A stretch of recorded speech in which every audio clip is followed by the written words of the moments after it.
Bonjour à tous, j'espère que vous allez bien. Bienvenue sur la chaîne. Nous allons aborder les sujets de la sélection ivoirienne et plus notamment en ce moment le cas que vous connaissez tous, hein. Wilfried Zaha. C'est vrai que le joueur fait quand même parler en ce moment, donc on va se demander concrètement aujourd'hui qu'est-ce que Wilfried Zaha a pu faire avec la sélection, notamment par son parcours en Coupe d'Afrique et aussi on va analyser et son apport, mais aussi l'état ou bien la situation que l'équipe a pu traverser par le passé en fait. Est-ce qu'elle était en forme? Est-ce que la défense était plutôt bonne? Est-ce qu'on comptait sur des attaquants et ces attaquants peinaient à marquer? Est-ce qu'on avait des problèmes d'animation? On va analyser tout cela pour voir vraiment, donc en passant par les CAN 2017, 2019, 2022, se demander aussi si Wilfried Zaha a des matchs références, ce qui mérite la sélection et est-ce que son retour pourrait nous apporter quelque chose? Et aussi s'il y a des risques, hein, parce qu'on connaît son tempérament. Est-ce que peut-être ce joueur-là, il casse un peu l'ambiance dans les vestiaires? On va se demander tout cela aujourd'hui afin de répondre réellement à la question avant que la liste sorte. Est-ce que Wilfried Zaha serait un apport positif? Est-ce qu'il mérite de revenir concrètement aujourd'hui? Donc restez vraiment très attentifs, les gars. Donc, on va commencer par la CAN 2017, hein. Vous vous souvenez de cette CAN-là? La Côte d'Ivoire était concrètement, on va dire, en transition. Je ne sais pas si vous vous souvenez, on venait juste de remporter donc la CAN 2015. Tous nos anciens en défense, c'est-à-dire les Kolo Touré, ils sont partis. On n'avait plus le Wilfried Canon. Il était là, mais c'était pas le même qu'on a pu connaître en 2015. Euh, et puis même au niveau de l'attaque, je pense que les gars étaient quand même là. C'est Wilfried Bony, des Salomon Kalou, mais ils étaient aussi peut-être vers la sortie quand même. Ils étaient, voilà, c'était pas les mêmes qu'avant. Parce ils avaient remporté la CAN 2015 et voilà, ils étaient plus vers la sortie que dans une période de stabilité. Donc, voilà, déjà le résultat de cette CAN-là, vous voyez que la Côte d'Ivoire n'a pas passé les phases de groupe, hein. Enfin, elle a respecté la tradition, comme on lui dit. Et elle a même, voilà, elle a fini troisième. Je pense que vous vous souvenez de ce match-là où on sort face au Maroc. Voilà, on perd 1-0. On a quand même les moyens de se défendre, mais défensivement, c'était pas bon. Et puis même le gardien, Sylvain Bowo, euh, c'était pas aussi celui même qu'on avait eu en 2015. Parce que à la base, il était, voilà, il nous rassurait quand même.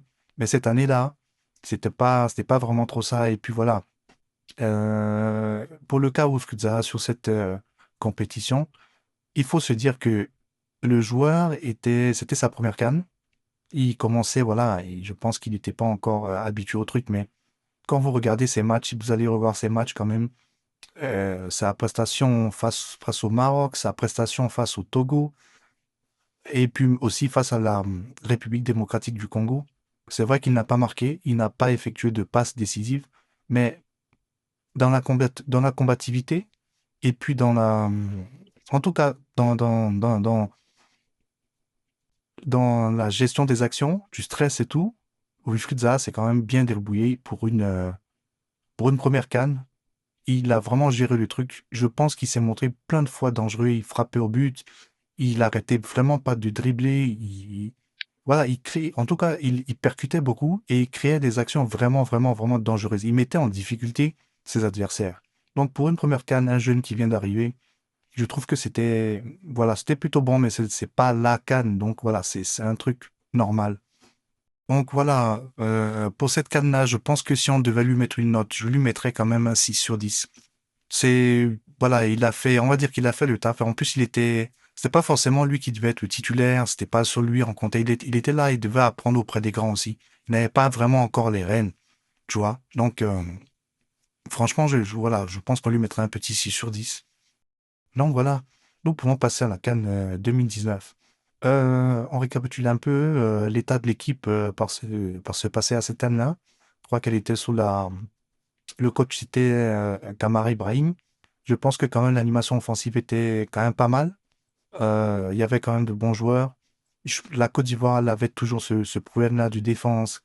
Et puis au niveau du gardien aussi, c'était pas forcément le must, on va dire le top, quoi, mais voilà, ça allait. Et concernant Unfudza, je pense que il effectue quand même une bonne CAN, hein. Face à l'Afrique du Sud, bon, il fait un match normal. On va pas retenir forcément grand-chose. Côte d'Ivoire-Namibie, bon, on gagne 4-1. Il participe aussi à cette victoire-là. Il marque, hein, donc voilà, il montre un peu son apport dans ce match-là. Ensuite, on affronte le Maroc. Bon, voilà, je sais pas ce qui se passait à cette période-là, mais dès qu'on croisait le Maroc, la Côte d'Ivoire pouvait pas faire grand-chose. Donc, bon. Mais dans l'ensemble aussi, face au Maroc, il présente quand même quelque chose de concret. Et puis, vous connaissez ce fameux match-là, huitième de finale face au Mali, le but qui nous arrache en fin de temps, voilà, hein, comme ça s'est passé aussi à la dernière CAN, hein. Enfin, comme face au Mali même, généralement. Voilà, il met son but. Je pense qu'il montre là, il montre qu'on peut compter sur lui. Il montre, et puis même, faut voir, il fait une très bonne prestation aussi. Et puis voilà, après à les quarts de finale, là, on affronte l'Algérie, le champion même en titre de cette année-là, la CAN 2019. Franchement, ce match-là de Zaha, sincèrement, hein, c'était face à une grande équipe d'Algérie. Si vous voyez dans les premières minutes, rappelez-vous même quand Max Gradel tire et puis ça tape le poteau droit là. Et puis je crois que c'est Jonathan Côté qui essaie de la reprendre tant bien que mal, mais bon. Euh, Wilfried Zaha fait vraiment un bon match. Sincèrement, il fait vraiment un bon match. Il déborde beaucoup trop de fois sur son côté. Il fait même des passes, hein, parfois des passes même qui sont ratées. Et puis voilà, je veux dire qu'ils sont manqués. Et puis même le but égalisateur aussi, bon, belle prestation de Jonathan Kodja, hein, parce qu'il élimine un défenseur et puis il tire. Mais la passe, elle vient de Wilfried Zaha, sachant qu'il a réussi à remonter le ballon du milieu de terrain avec une petite perte. Il s'est fait aider par Seredier, mais il remonte quand même. Il la donne il fait la passe à Jonathan Kodja et puis bon, ça passe. Donc voilà, là, je trouve quand même que c'est une belle prestation. Il faut retenir qu'après, il a cédé sa place à, je crois que c'était Maxwell Cornet, hein. Un truc comme ça, mais en tout cas, il a joué un peu dans les prolongations. Après, il a cédé sa place. Et puis, voilà. Donc, en CAN 2019 aussi, donc, je trouve que Zaha fait quand même une belle prestation. Il fait quand même une belle prestation. Donc, c'est un bon point aussi. Je pense qu'à cette CAN-là, un 8 sur 10, ça peut être lui, on peut lui donner ça. Un 7, 8 sur 10, c'est pas mal. Donc, parlons de la CAN 2022, hein. La CAN 2022, enfin 2021, mais joué en 2022 au Cameroun. Les gars, cette CAN, moi, c'est une des CAN qui m'a le plus frustré parce que il y avait quand même des choix. Bon, chaque coach a son animation, chaque coach fait ce qu'il veut, mais il y a eu des choix qui m'ont quand même. Voilà quoi. Mais cette CAN-là, pour Wilfried Zaha, je vais dire que c'est une bonne CAN, mais elle laisse à désirer et c'est pas forcément de sa faute. Vous allez comprendre. Le premier match se joue face à la Guinée équatoriale. Bon, la Côte d'Ivoire gagne 1-0, hein, vous vous rappelez, but de Max Radel dans les premiers instants. Et puis, vous n'en êtes pas titularisé. Il joue même, je crois qu'il rentre à la 80e minute, hein. Il reste 10 minutes, il rentre. Et puis, il déborde quand même sur son côté. Il fait des trucs, il essaie de participer, de tirer. Il met quand même en difficulté les défenseurs, là, la Guinée équatoriale. Et puis, bon, fin du match, quoi. Donc, voilà, il fait quand même une bonne prestation, mais c'est 10 minutes, donc voilà, c'est pas quelque chose de, de très représentatif, mais voilà. Ensuite, souvenez-vous, Côte d'Ivoire, Sierra Leone. Les gars, à cette période-là, vous vous souvenez de la traîne un peu sur Sébastien Haller, hein. Euh, les gens commençaient à remettre un peu en question l'apport de Sébastien Haller. On disait, mais le gars ne marque pas. Ou aussi, il y avait un problème qui se disait, oui, mais personne ne lui fait de passe, personne ne lui fait de passe. Mais dans ce match-là, Côte d'Ivoire, Sierra Leone, parce que Zaha a été titularisé, donc il a commencé avec Sébastien Haller. Et je crois que c'est l'une des rares fois où j'ai pu les voir les deux ensemble même, titularisés lors d'un match. Zaha, je sais pas si vous vous rappelez, Zaha a effectué une passe décisive donc du coup à Sébastien Haller. Et puis Haller a marqué notamment même son seul but de la compétition. Et de plus, dans cette première période-là même jusqu'à Zaha, il provoquait beaucoup. Je crois, si vous vous souvenez bien, il a provoqué un penalty, qui mais malheureusement le gardien Camara de la Sierra Leone a réussi à l'arrêter, à arrêter le tir de Franck Kessé. Mais voilà, il s'est montré quand même décisif. Et puis, bon, ça, franchement, face à la Sierra Leone, je trouve qu'il a fait une belle prestation aussi. Mais j'ai pas compris pourquoi le coach l'a sorti quand même assez vite en deuxième mi-temps, alors qu'on aurait pu le laisser jouer le jeu, quoi. Enfin, il était bien dedans. Mais malgré ça, je trouve que le gars a fait une belle prestation. Donc il a aussi, on peut lui mettre une bonne note. Ça fait quand même un nouveau bon match de plus. Donc c'est une belle prestation de la part de Friza et aussi une belle préférence, disons. Mais par la suite, Côte d'Ivoire, Algérie, moi, c'est là où je parlais d'incompréhension parce que quand même, à la suite d'un match qu'il a fait face à la Sierra Leone, on ne sait pas ce qui a pu se passer. Euh, la Côte d'Ivoire, Algérie, bon, les bas, hein, 3-1, on ne souffre pas dans ce match-là, on s'impose assez facilement. Mais si vous vous souvenez bien, Zaha a joué 5 minutes. Il est rentré à la 84e, 85e minute. Il a joué, voilà, il a essayé de participer, de tirer au but, mais il a vraiment de dribbler quelque chose sur son côté. En tout cas, il n'a pas joué, voilà, 5 minutes dans le temps jusqu'à la 90e, plus le temps additionnel, quoi, qui était du je sais plus combien. Mais il n'a pas vraiment participé. Donc, voilà, on peut pas, qu'est-ce qu'on peut dire de ça? Il a participé, il est venu, donc c'est une note normale, quoi. Donc, voilà, face à l'Égypte, Côte d'Ivoire, pareil, hein. Vous savez, euh, à ce moment-là, je crois que je sais pas si vous vous rappelez, Cotonou, Odion Cotonou banquiétait, hein, alors que le gars, il avait quand même la qualité. Mais bon, les Simon Deli, bon, il y avait certains qui étaient quand même, comment, d'après les coachs les jugeaient au-dessus de lui. Mais pareil, c'est aussi un match frustrant parce que on ne comprend pas pourquoi un Zaha, à cette période-là, qui est quand même très en forme, qui, voilà, il a quand même un apport qui est impactant, qui est dangereusement, enfin, qui est très dangereux pour les adversaires. Et il n'est pas titularisé dans un match même où on souffre dans les premiers instants, Kessie même sort. Et vous savez, je crois que c'est Baumel, il a fait rentrer Zaha et puis Jérémy Bourga à la 70e minute. Et là, l'Égypte nous a déjà eu, et vous connaissez les Égyptiens, vont tout fermer pour aller au tir au but, quoi. Donc, pareil. Mais je l'ai quand même trouvé très solide parce que moi, ce que je pensais idéal à faire, c'était de commencer avec Zaha et de faire finir avec Max Gradel. Pourquoi? Parce qu'on connaît les Égyptiens, ils aiment faire traîner les choses pour aller au tir au but.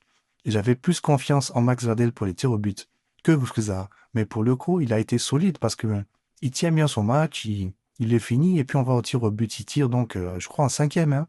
Et il valide son tir. Il le met bien face je crois que c'était Gabaski. Parce que China, oui, s'était blessé, même sur une frappe de Zaha, hein, parce qu'il a été, quand il est rentré à la 70e minute, il a bombardé. Donc, malgré tout ça, je pense que ça a été quand même une belle prestation pour Wilfried Zaha, malgré son temps de jeu, hein, si vous rappelez, enfin, il n'a pas, en 3 matchs ou 4 matchs, on a fait jouer, voilà, quoi. Et, super match de poule, disons. Et franchement, je dirais aussi une belle prestation de Wilfried Zaha. Quand même une belle prestation de Wilfried Zaha. Donc voilà, maintenant là aussi, on va se demander si quand même, malgré tout ça, tout ce parcours, y compris des matchs amicaux, et puis les quelques matchs que Zaha a pu jouer, est-ce que Zaha, Wilfried, a des matchs références au sein de cette sélection? Donc pour moi, c'est oui, quand même. Hein. Je pense qu'on se rappelle tous quand même de sa prestation face à la Russie. Hein, il dribble, il marque, voilà, il déborde beaucoup sur son côté, il percute, il fait du mal quand même aux défenseurs. Il montre que c'est voilà, c'est lui et Wilfried Zaha. J'ai mis aussi la Belgique.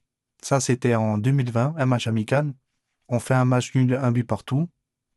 Wilfried Zaha, en fait, on est mené et puis c'est lui il vient, il arrive dans la surface, il provoque un penalty et puis Franck Kessié le transforme. Donc voilà, il nous a permis de revenir au score. Et puis, il a quand même fait quand même une bonne prestation. Donc, ça, pour moi aussi, c'est un match référence.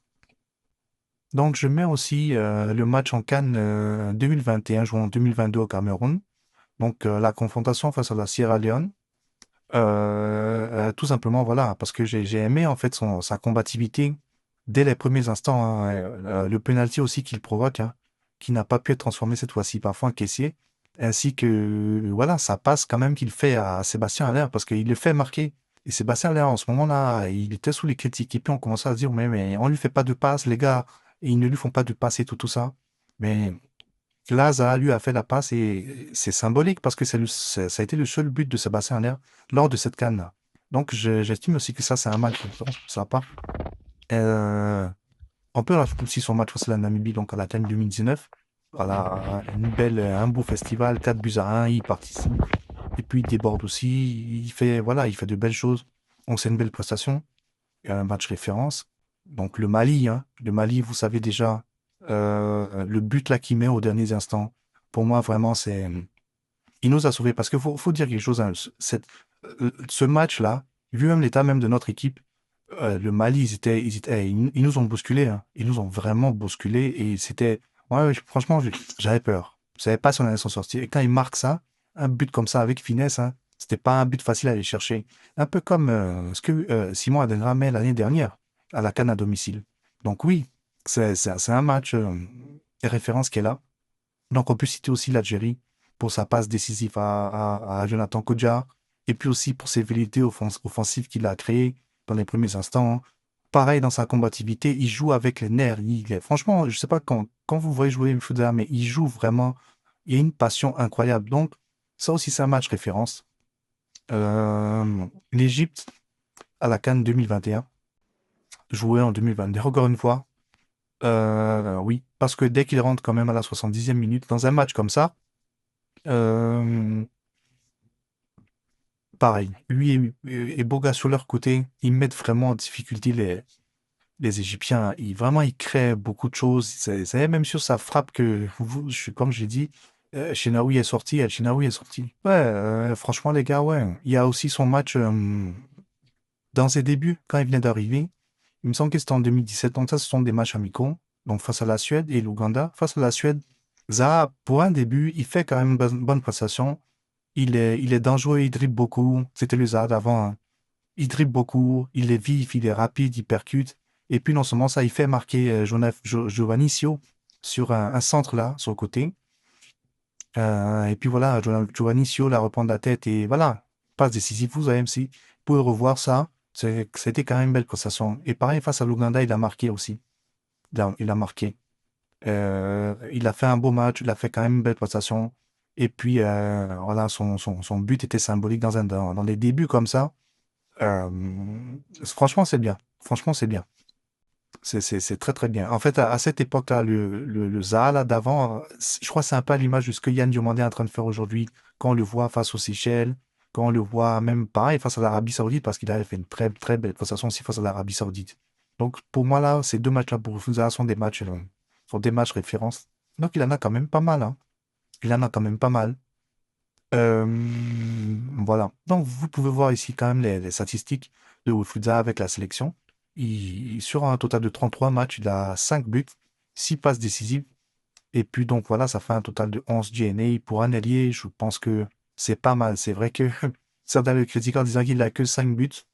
Mais bon, que 5 buts, c'est vrai que c'est pas énorme, mais avec les 6 passes décisives, sachant que quand on connaît ça, on sait que c'est un gars qui aime faire quand même des passes décisives et puis marquer aussi. En fait, il aime participer un peu dans les deux sens. Donc, pour moi, sur 33 matchs, un total de 11 DNA, c'est pas mal quand même. Sachant que c'est où pour vous, il y a des gars en sélection quand même, hein. Ce sont des ailiers, quoi. Je veux dire, c'est pas un buteur. Aujourd'hui, Sébastien Haller, il a à peu près 34 matchs. Et puis, je crois qu'il a 11 buts. Voilà, c'est lui le buteur, vous voyez. Donc, je trouve que c'est quand même pas mal. C'est quand même pas mal. Il y a Nicolas Pepe qui a plus de 50 matchs en tout cas. Bon, il a à peu près 10 à 15, entre 10 et 15 buts. Et puis, en passe décisive, il en a 4, hein. Donc, pour 50 matchs, il en a 4. Vous voyez. C'est pas pour critiquer chacun, mais c'est pour dire que j'estime que les stats là, quand même, que Freeze affiche sont pas mal. Voilà, elles sont quand même plutôt bonnes. Ah oui, j'oubliais même. Pour les matchs références, le match, je sais pas si vous vous souvenez de ça, mais c'était le match de la qualification de la Coupe du Monde, pour la Coupe du Monde, en 2000, pour la Coupe du Monde 2018, mais on l'a joué en 2017 au Félicia. On a perdu 2-0 face au Maroc. Est-ce que vous vous rappelez de la prestation de Pulsar? Plein de passes, plein de débordements, plein de passes, même je crois qu'il y a 2 passes ou 3 qui, si elles sont vraiment reprises, on revient au score, hein, et puis on peut passer le truc. Donc vraiment, oui, les gars, ça aussi, je le mets en match référence, hein, face au Maroc, là. Franchement, il a vraiment fait un très, très, très beau match. Quand on dit jouer, mouiller le maillot, se battre pour sa nation, ce jour-là, c'est ce que Wilfried Zaha a caractérisé. Donc voilà, on aurait pu citer quand même le match face à la France parce que j'ai aimé ce qu'il a fait sur son côté, où il y avait Kingsley Coman, vous connaissez Kingsley Coman, hein? Donc ils se sont, voilà, c'était enfin un combat de coq, on peut dire. J'ai aimé ce qu'il a fait, mais bon, comme voilà, on va pas tout mettre, mais pour dire que j'ai aimé ce qu'il a fait, et aussi les deux matchs qu'il joue avant la CAN 2023 à domicile là, les deux matchs qu'il fait là, c'est les deux, le rassemblement avant qu'on puisse commencer la CAN, c'était quoi? Ouais, donc Maroc, Afrique du Sud. Tu vous rappelez, Zaha, il avait une gêne, hein, il était, je crois qu'il était un peu diminué, il était blessé. Il est venu quand même, il a quand même bien joué, et je crois sans trop forcer. Mais bon, après, bon, c'est vrai il avait quand même du déchet dans ces matchs-là. Mais pour la combativité, moi, j'ai aimé, pour l'état d'esprit, la combativité, j'ai aimé, j'ai aimé ce qu'il a pu faire. Donc, voilà. Voici un peu les trucs les matchs de référence et puis voilà les statistiques donc de Wilfried Zaha. Alors aujourd'hui, il fait quand même parler de lui, donc on se demande, mais est-ce qu'il mérite quand même la sélection? Est-ce que sa venue va nous apporter quelque chose? Moi, sincèrement, les gars, pour répondre, je dirais oui, hein. Je dirais oui. Donc déjà, il mérite la sélection parce que c'est un joueur de qualité. Il est quand même là depuis, il a été là quand même depuis un bout de temps. C'est un ancien de la sélection. On sait qu'il a envie de représenter la nation. Et puis, voilà, c'est un joueur qui a une forte combativité, quoi. Il a la rage de vaincre. Vous connaissez déjà Wilfried Zaha. Et concernant ce qu'il pourrait apporter, donc voilà, on a parlé de sa qualité. Et voilà, il est polyvalent. Vous savez, il peut jouer sur les deux côtés. Il peut jouer même en tant que buteur. C'est un joueur qui est provocateur, dans le sens où son jeu lui permet de créer vraiment des fautes. Vous savez, il peut à tout moment créer, occasionner un penalty. Il est dangereux en tout cas dans sa façon de jouer, même s'il dribble pas beaucoup, s'il n'a pas envie de beaucoup dribbler. Et c'est un joueur qui est intelligent. Donc, pour répondre à ces deux questions-là, je dirais oui. Et puis voilà, donc voilà, on a dit ça, hein, sa polyvalence et tout ça. Et franchement, oui. Franchement, oui, oui, pour moi, c'est ça. Maintenant, en faisant le compte de tout ça là, on sait si on doit rappeler Wilfried Zaha, il y a des risques. On connaît Wilfried Zaha, les gars, on connaît Wilfried Zaha. On ne sait pas quels sont ses rapports avec le staff aujourd'hui. On ne sait pas quelle est sa relation avec les joueurs aujourd'hui, comment cela pourrait se passer. Vous connaissez son caractère. C'est un joueur qui a du tempérament. Au-delà de toutes ses qualités, de tout ce qu'il peut avoir, c'est un joueur qui a du tempérament. C'est un joueur qui a vous voyez, non? C'est, il est beaucoup émotif. Sa passion fait que souvent il s'oublie et donc voilà, il peut être amené dans des bagarres ou bien et puis voilà. Mais aussi j'ai envie de dire que ce joueur-là, je pense qu'il a quand même pris en maturité par rapport au passé. Il y a certaines choses qu'il a appris aujourd'hui. Il y a certaines choses qu'il sait. À mon avis, il sait où il a du mal à faire certaines choses. C'est un sujet, même s'il a raison ou tort, qu'il n'aurait pas dû toucher. À mon avis, il le sait, il a dû apprendre quand même de quelque chose. Mais ici, aujourd'hui, quand je parle de risque, moi, c'est par rapport à quelque chose de spécial quand même. Vous savez, euh, la venue, le retour de Frieza, s'il vient en sélection ivoirienne, là, par exemple, pour la CAN, moi, je trouve ça spécialement risqué. C'est vrai que c'est un sportif, c'est un professionnel, ce sont des compétiteurs. Mais imaginez un instant où Frieza revient à la CAN, là, qui se joue au Maroc, et puis je sais pas, il fait pas, c'est-à-dire qu'il met pas d'accord tout le monde, quoi.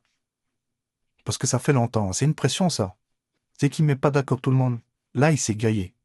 Parce qu'à mon avis, la Coupe du Monde, il pourra l'oublier. Je sais pas, c'est, parce que ça fait longtemps qu'on l'a pas appelé. On a pris la canne sans lui. Et s'il vient, et que, je sais pas, admettons, on l'apprend ou on ne l'apprend pas, mais il fait pas une bonne prestation lors de cette canne-là, il va se griller. Et du coup, sa carrière internationale va mal se terminer parce que après la Coupe du Monde, là, lui, il y a certains joueurs qui sont âgés et tout, mais il va plus se revoir jouer une Coupe du Monde.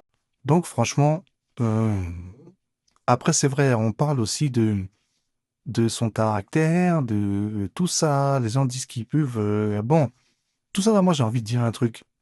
Vous savez, un coach là, tu sais, quand tu vas convoquer, tu vas faire une liste, tu vas appeler des joueurs, tu sais qui est comme ça, qui est comme ça, qui est comme ça, qui est comme ça. Donc le caractère là, ils savent gérer ça.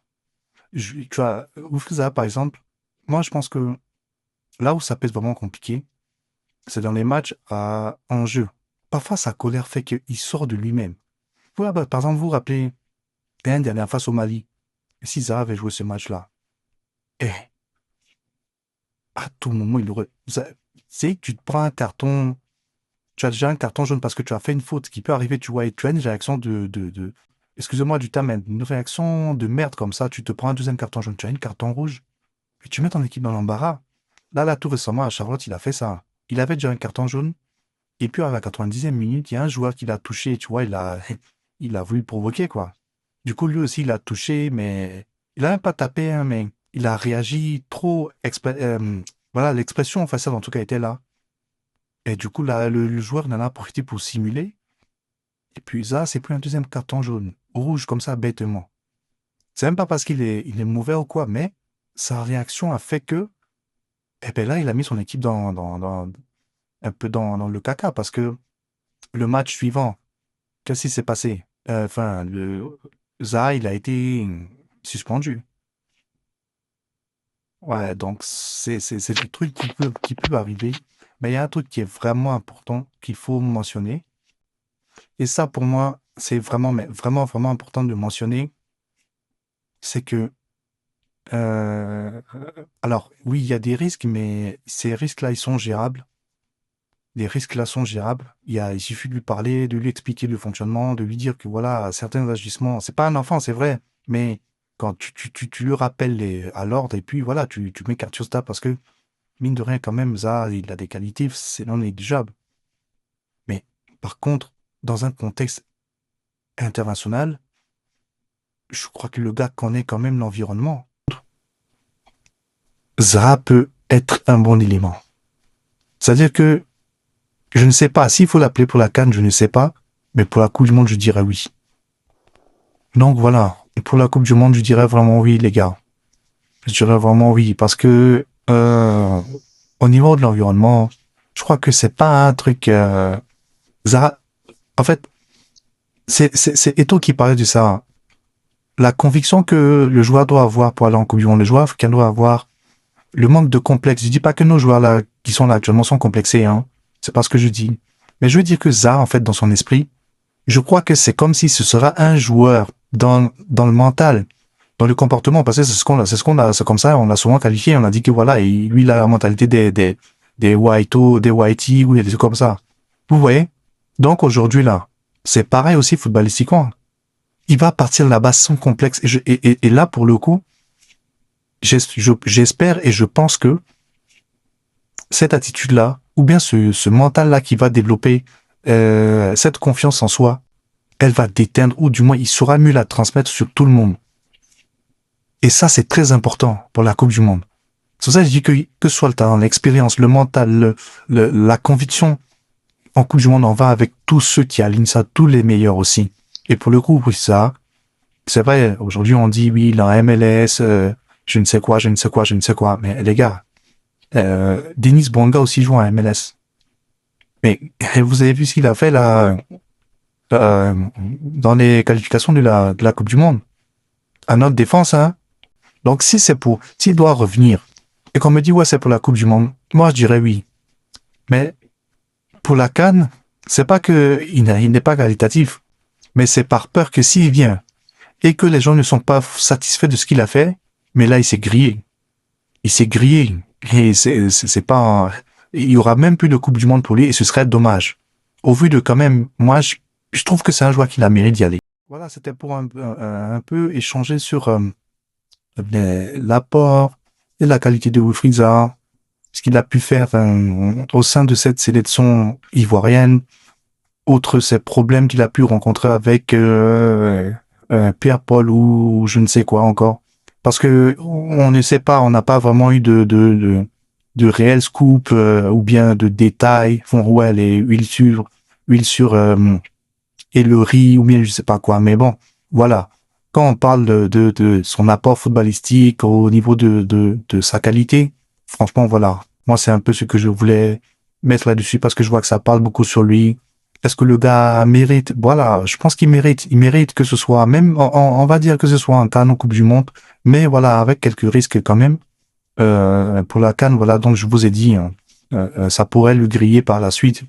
Alors que voilà, la Coupe du Monde, au moins, ça lui permet quand même de participer à quelque chose de beau et de finir en beauté. Mais voilà, à mon avis, il faudra lui parler aussi, parce que c'est vrai, il a sûrement subi une injustice pour être écarté comme ça de la sélection.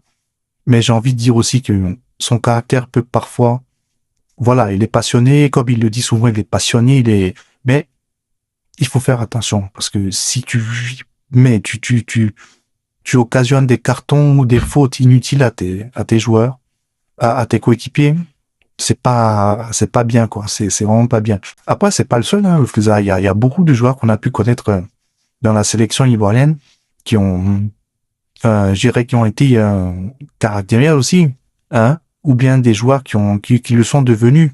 Voilà. Après, on n'est pas là pour parler forcément d'eux aujourd'hui, mais c'est pour dire que voilà, même actuellement même, hein, voilà, tout ce qu'il a pu faire là, il y en a qui montrent quand même des signes de cela.